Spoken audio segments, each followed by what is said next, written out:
ഞാനിന്ന് പള്ളിയിൽ പോയപ്പോൾ ഒരു കുട്ടി നിസ്കരിക്കാൻ വന്നിട്ടുണ്ടായിരുന്നു. ചുറ്റും വേറെ ആരുമില്ല. അങ്ങനെ ആളുകളൊന്നുമില്ല. ആ കുട്ടിയുടെ കൂടെ വേറെ ആരും വന്നിട്ടുമില്ല. പക്ഷേ ആ കുട്ടിയെ നിങ്ങൾക്ക് നോക്കിയാൽ കാണാം, ചുറ്റും പള്ളിയിൽ ആരുമില്ല. ഞാൻ ഒരു കോർണറിൽ ഇരിക്കുന്നുണ്ട്. പക്ഷേ ആ കുട്ടിയുടെ കൂടെയോ അല്ലെങ്കിൽ അവിടെ വേറെ ആരും നിസ്കരിക്കുന്നില്ല. ആ കുട്ടി ഒറ്റയ്ക്കാണ് നിസ്കരിക്കുന്നത്. അപ്പോൾ ചുറ്റും വേറെ ആരുമില്ല. ആ കുട്ടി നിസ്കരിക്കുന്നത് ഒന്ന് ശ്രദ്ധിച്ച് നോക്കി. അപ്പോൾ നല്ല ഈമാനോട് കൂടി തഖ്വയോട് കൂടിയാണ് ആ കുട്ടി നിസ്കരിക്കുന്നത്. ഓരോ സ്വഫിൽ നിൽക്കുമ്പോഴും റുക്കൂ ചെയ്യുമ്പോഴും സുജൂദ് ചെയ്യുമ്പോഴും അത്തഹിയാത്തിനായിട്ട് ഇരിക്കുമ്പോഴും എല്ലാം ആ കുട്ടി നല്ല തഖ്വയോടെയാണ് നിസ്കാരത്തിൽ നല്ല നോക്കി കാണുന്നത്.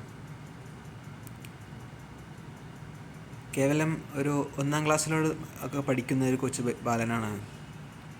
നിസ്കാരശേഷം ഞാൻ അവനെ അടുത്ത് വിളിച്ച് സംസാരിച്ച്.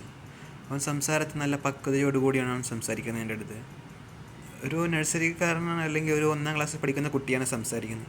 നല്ല പക്വതയോടുകൂടി നിസ്കാരത്തിനെ പറ്റിയും കാര്യങ്ങളെല്ലാം സംസാരിച്ചതിൻ്റെ അടുത്ത്.